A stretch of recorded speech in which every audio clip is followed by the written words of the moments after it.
ঠাকুর মা ও স্বামীজির চরণে প্রণাম জানিয়ে শ্রী শ্রী রামকৃষ্ণ কথামৃত থেকে কিছু অংশ পাঠ করছি। আজকের বিষয় ঠাকুর ও মা বলছেন কর্মযোগ সম্বন্ধে এবং নিষ্কাম কর্ম সম্বন্ধে। শ্রী রামকৃষ্ণ কেশবাদী ভক্তের প্রতি, তোমরা বলো জগতের উপকার করা, জগৎ কি এতটুকু গা? আর তুমি কে যে জগতের উপকার করবে? তাকে সাধনের দ্বারা লাভ করো, তিনি শক্তি দিলে তবে সকলের হিত করতে পারো, নচেত নয়। তখন একজন ভক্ত জিজ্ঞাসা করছেন, যতদিন না লাভ হয় ততদিন সব কর্ম ত্যাগ করব, অর্থাৎ যতদিন না ঈশ্বর লাভ করতে পারছি ততদিন সব কর্ম আমরা ত্যাগ করব। তাতে ঠাকুর কি বলছেন? ঠাকুর বলছেন না, কর্ম ত্যাগ করবে কেন? ঈশ্বরের চিন্তা, তার নাম গুণগান, নিত্য কর্ম এসব করতে হবে। অর্থাৎ ঠাকুর বলছেন কর্ম করতে। কিরকম কর্ম? ঈশ্বরের চিন্তা, তার নাম গুণগান, নিত্য কর্ম এগুলো করতে হবে। তাতে একজন ব্রহ্মভক্ত জিজ্ঞাসা করছেন সংসারের কর্ম, বিষয় কর্ম? ঠাকুর বলছেন হ্যাঁ, তাও করবে, সংসার যাত্রার জন্য যেটুকু দরকার, কিন্তু কেঁদে নির্জনে তার কাছে প্রার্থনা করতে হবে যাতে ওই কর্মগুলো নিষ্কামভাবে করা যায়। অর্থাৎ ঠাকুর বলছেন নিষ্কামভাবে কর্ম করতে। আর মাও বলছেন কাজ করা চাই বই কি, কর্ম করতে করতে কর্মের বন্ধন কেটে যায়, তবে নিষ্কাম ভাব আসে। এক দণ্ড কাজ ছেড়ে থাকা উচিত নয়। আর ঠাকুর বলছেন আর বলবে, হে ঈশ্বর, আমার বিষয়কর্ম কমিয়ে দাও, কেননা ঠাকুর দেখছি যে বেশি কর্ম জুটলে তোমায় ভুলে যায়। মনে করছি নিষ্কাম কর্ম করছি, কিন্তু সাকাম হয়ে পড়ি। হয়তো দান সদাব্রত বেশি করতে গিয়ে লোকমান্য হয়ে পড়তে ইচ্ছা হয় বলে ঠাকুর একটি গল্পের মাধ্যমে এটি আমাদের বুঝিয়ে বলছেন।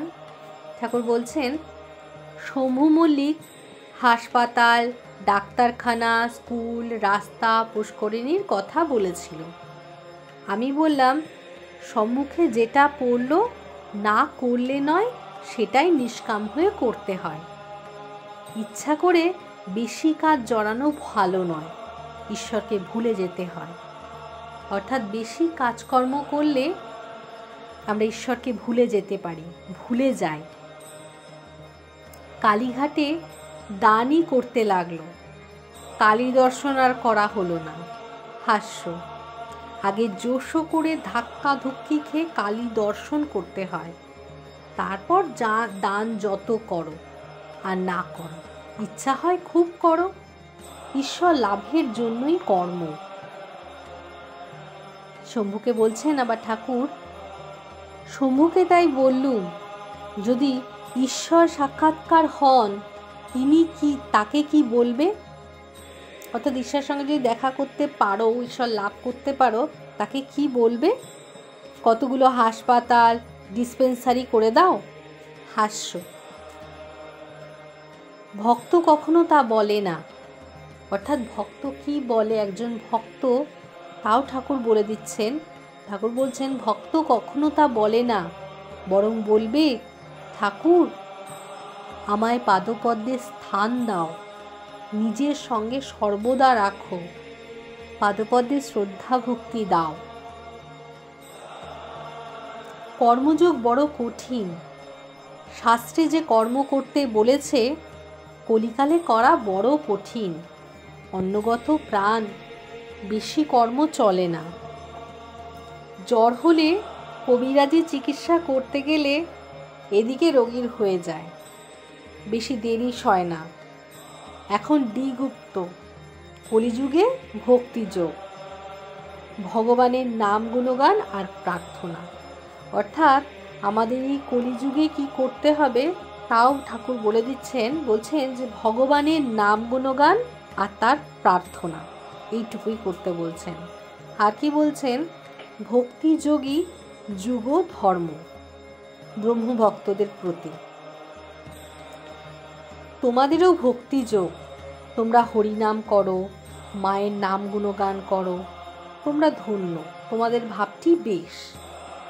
বেদান্তবাদীদের মতো তোমরা জগৎকে স্বপ্নবৎ বলো না, ওরূপ ব্রহ্মজ্ঞানী তোমরা নও, তোমরা ভক্ত।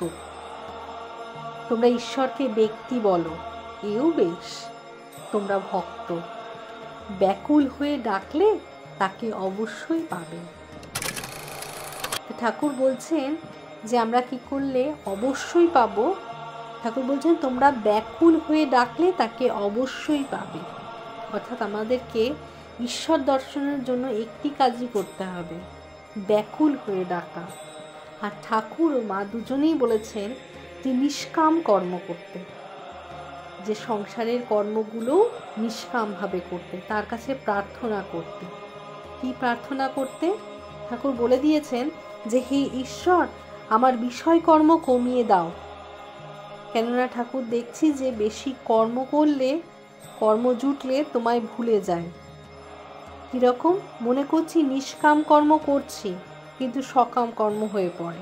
হয়তো দান সদাব্রত বেশি করতে গিয়ে লোকমান্য হয়ে পড়তে ইচ্ছা করে। তাই ঠাকুরের কাছে কেঁদে কেঁদে নির্জনে প্রার্থনা করতে হবে, যাতে সব কর্ম নিষ্কামভাবে করা যায়।